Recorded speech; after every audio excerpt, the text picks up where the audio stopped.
रहीम अस्सलाम वालेकुम, welcome back to my channel. उम्मीद है आप सब लोग बिल्कुल ठीक होंगे और बहुत अच्छे से पढ़ाई कर रहे होंगे।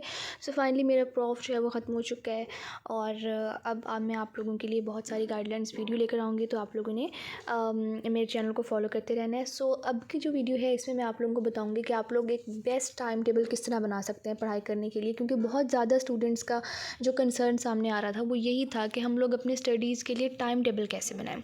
तो ये बहुत इंपॉर्टेंट बात है कि आप टाइम टेबल के बगैर आप पढ़ाई कर ही नहीं सकते हो, ठीक है।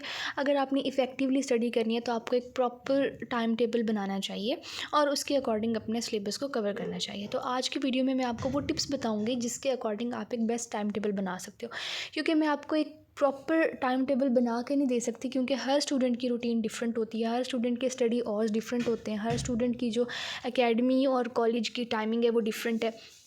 तो एक प्रॉपर एक टाइम टेबल तो मैं नहीं बना के दे सकती। तो मैं आप लोगों को वो टिप्स दूंगी जिसके ज़रिए आप आराम से बैठ के अपना टाइम टेबल सेट कर सकते हैं। ओके, तो सबसे पहले जब आपने टाइम टेबल बनाने बैठना है, आपने एक पेंसिल लेनी है, एक पेज लेना है, ठीक है। आपने अपना पूरा सिलेबस देखना है जो कि आपने अभी कवर करना है, और आपने ये देखना है कि आपके पास दिन कितने हैं। सबसे पहले जब आप टाइम टेबल बनाएंगे तो यही दो चीज़ें आपने देखनी होती हैं, सिलेबस कितना है आपका और आपके पास दिन कितने हैं। आपने अपने सिलेबस को उन दिनों के ऊपर डिवाइड कर देना है। फॉर एग्जांपल अगर आपके 10 चैप्टर्स हैं और आपके पास 10 दिन हैं, तो आप इस तरह से टाइम टेबल बनाएंगे कि आप रोज़ का एक एक चैप्टर करेंगे। ये आपका रोज़ का टारगेट होगा, ठीक है।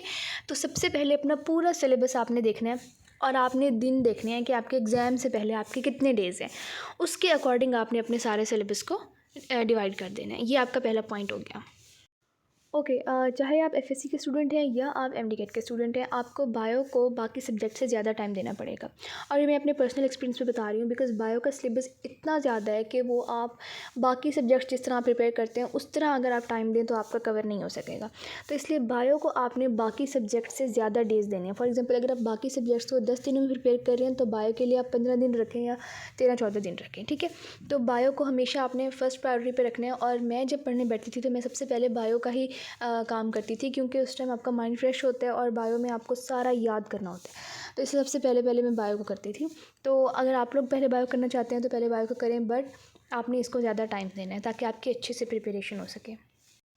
अच्छा, ख़ास तौर पर ये टिप जो है ना, ये एमडीकेट के स्टूडेंट्स के लिए है, लेकिन एफएससी के स्टूडेंट्स भी अगर इसको फॉलो करेंगे तो उनको बहुत अच्छा रिजल्ट मिलेगा।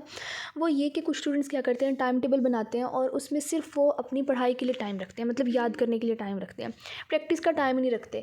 आप जब तक प्रैक्टिस नहीं करेंगे आपको पता ही नहीं चलेगा कि पेपर में किस तरह का सवाल आना है। तो एमडीकेट के जो स्टूडेंट्स हैं, ख़ासतौर पर जो एमडीकेट के इम्प्रूवर्स हैं, जो एक दफ़ा एमडीकेट दे चुके हैं, वो बहुत अच्छी तरीके से जान गए होंगे कि प्रैक्टिस की कितनी इंपॉर्टेंस होती है। जितना आपने याद किया है ना, जितना इंपॉर्टेंट आपका चैप्टर को प्रिपेयर करना है और याद करना है ना, उतना ही इंपॉर्टेंट आपका प्रैक्टिस करना भी है।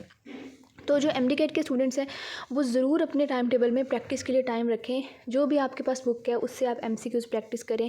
आजकल तो नेट पर भी बहुत ज़्यादा यानी ऐसी वेबसाइट्स आ गई हैं जहाँ पर आप प्रैक्टिस कर सकते हैं एमसीक्यूज़। इसके अलावा आप बुक्स को पीडीएफ में डाउनलोड करके प्रैक्टिस कर सकते हैं। So you have more than enough sources जहाँ से आप प्रैक्टिस कर सकते हो। जो एफएससी के स्टूडेंट्स हैं वो कहाँ से प्रैक्टिस करें, वो आप किसी भी वेबसाइट पर जाकर जो एफएससी के डिफरेंट एकेडमीज़ के टेस्ट्स होते हैं वो आप डाउनलोड करके उनकी प्रैक्टिस करें। पास्ट पेपर्स के एमसीक्यूज़ की प्रैक्टिस करें ख़ासतौर पर, क्योंकि एफएससी में जो एमसीक्यूज़ है ना वो दो जगहों से आते हैं, या तो वो आते हैं एक्सरसाइज से या तो वो आते हैं पास्ट पेपर्स से, ठीक है। तो मैंने लिए थे स्कॉलर्स के past papers, so I would suggest कि आप स्कॉलर्स के पास्ट पेपर ले लो, वो बेस्ट है। क्योंकि पास्ट पेपर्स में से आपने सिर्फ एमसीक्यूज़ देखने होते हैं और इसके अलावा आपने शॉर्ट क्वेश्चंस और लॉन्ग क्वेश्चंस के जो क्वेश्चंस होते हैं वो देखने होते हैं, बाकी उनके आंसर्स जो हैं वो आपने बुक से प्रिपेयर करने होते हैं। तो इसलिए चाहे आप एफएससी में हैं चाहे आप एमडीकेट के लिए हैं, आपने अपने टाइम टेबल में प्रैक्टिस के लिए भी टाइम निकालना है, ठीक है। जो एमडीकेट के स्टूडेंट्स हैं वो ज़रा ज़्यादा टाइम रख लें प्रैक्टिस के लिए। फॉर एग्ज़ाम्पल दिन में 3 घंटे दे दें प्रैक्टिस को, और जो एफएससी के स्टूडेंट्स हैं वो डेली 1 घंटा प्रैक्टिस कर लिया करें एमसीक्यूज़ की, और बाकी क्वेश्चंस देख लिया करें कि बोर्ड के पेपर में किस तरह के क्वेश्चंस पूछे जाते हैं। अच्छा, आपने अपने टाइम टेबल में पढ़ाई के लिए टाइम रखा, यानी आपने किसी टॉपिक को याद करने के लिए कितना टाइम रखा, वो आपने प्रैक्टिस के लिए टाइम रख लिया वो।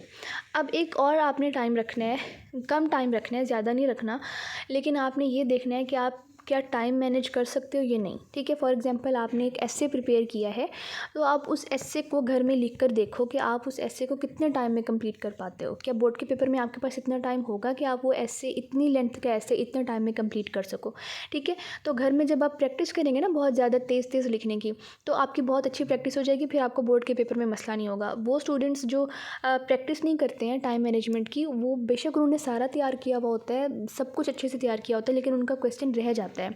तो इसलिए आपने अपनी टाइम टेबल में से प्रैक्टिस का भी टाइम जो टाइम मैनेजमेंट का भी टाइम निकालना है। और ये आप डेली ना करें, बेशक आप हर वीकेंड पर कर लिया करें। फॉर एग्जांपल संडे है, संडे को फॉर एग्जांपल आपने कोई ऐसे प्रिपेयर किया है तो आप उसको लिख लें। इसी तरह से आपने कोई भी आप पेपर सॉल्व कर लें पास्ट पेपर्स में से निकाल कर, और आप देखेंगे क्या आप 3 घंटे में वो पेपर कंप्लीट कर सकते हैं या नहीं, ठीक है। तो टाइम मैनेजमेंट का भी आपने ख़ास ख्याल रखना होता है, और ये बहुत इंपॉर्टेंट रोल प्ले करती है आपके मार्क्स डिसाइड करने में। अच्छा, पीछे जो मैंने आपको टिप्स बताए हैं टाइम टेबल बनाने के, ये आपको बहुत हेल्प करेंगे एक प्रॉपर टाइम टेबल बनाने में, ठीक है। इन्हीं टिप्स को फॉलो करते करते आपने अपना टाइम टेबल बना लिया। अब आपके टाइम टेबल के अकॉर्डिंग आपका एक डेली का टारगेट है, ठीक है। जैसे मैंने आपको कहा कि अगर आपने 10 चैप्टर्स कवर करने हैं और आपने 10 दिन रखे हैं, तो आपने ज़ाहिर है रोज़ का एक एक चैप्टर करना है। तो आपने क्या करना है, अब आपका ये एक दिन का टारगेट है कि आपने आज के दिन एक चैप्टर पूरा कंप्लीट करना है, ठीक है। वो आपका 2 घंटे में कंप्लीट हो जाता है, वो आपका 10 घंटे में कंप्लीट होता है, ये अब आपके ऊपर डिपेंड करता है, ठीक है। तो बस आपने अपना डेली का टारगेट अचीव करना है। और एक और इम्पॉर्टेंट बात कि जब शुरू के दिनों में जब आप टाइम टेबल को फॉलो करना स्टार्ट कर रहे होते हो, तब आप अपने लिए थोड़े ईजी टारगेट्स रखो। फॉर एग्जांपल एक चैप्टर की बजाय आधा चैप्टर रख लो, क्योंकि उस टाइम अभी आपका पढ़ाई का फ़्लो नहीं बना होता, अभी आप पढ़ रहे होते हो, टाइम टेबल को फॉलो करने की कोशिश कर रहे होते हो। तो अगर आप ईजी टारगेट रखेंगे और उसको अचीव कर लेंगे तो आपका कॉन्फिडेंस थोड़ा बूस्ट होगा। लेकिन अगर आप शुरू के दिनों में ही बहुत हाई टारगेट रख देंगे और ज़ाहिर है वो फिर आपसे अचीव नहीं होगा, तो आपका कॉन्फिडेंस लो होता चला जाएगा, और आहिस्ता आहिस्ता फिर आप उस टाइम टेबल को ख़त्म करके एक और टाइम टेबल बना लेंगे, फिर वो फिर आपसे फॉलो नहीं होगा, और इसी तरह आप कोई भी टाइम टेबल फॉलो नहीं करेंगे। तो जो टाइम टेबल के शुरू के दिन है उसमें कम टारगेट रखा करें, ताकि आपका कॉन्फिडेंस बूस्ट हो, ताकि आप उसको इजीली अचीव कर सकें और आपका एक पढ़ाई का फ़्लो बन जाए। उसके बाद जो एंड वाले डेज़ हैं, बाद के दिन हैं, उसमें बेशक आप अपना हाई टारगेट सेट कर दें। सो वो स्टूडेंट्स जो कह रहे थे कि उन्हें एक टाइम टेबल बनाने का तरीका बता दें या एक प्रॉपर टाइम टेबल बता दें, तो मैंने उनको टिप्स दे दिए हैं। इन टिप्स को फॉलो करके आप अपने लिए एक बेस्ट टाइम टेबल बना सकते हैं। लेकिन ऑफ़ कोर्स मैं एक टाइम टेबल नहीं आप लोगों को बना के दे सकती, बिकॉज़ हर स्टूडेंट के अपने स्टडी आवर्स होते हैं, हर स्टूडेंट का अपना एक स्केड्यूल होता है डेली का। और जो मेरा टाइम टेबल था, जो मैंने फ़ॉलो किया था, वो मैं ऑलरेडी अपनी वीडियो में बता चुकी हूँ। अगर आप लोग मेरे टाइम टेबल देखना चाहते हैं तो आप लोग उस वीडियो को जाके देखें, जिसमें मैंने अपनी स्टडी रूटीन बताई है। और बाकी आप लोग इन टिप्स को फॉलो करके अपने लिए टाइम टेबल बनाएं और पढ़ाई करना स्टार्ट कर दें। बेस्ट ऑफ़ लक, अल्लाह हाफ़िज़।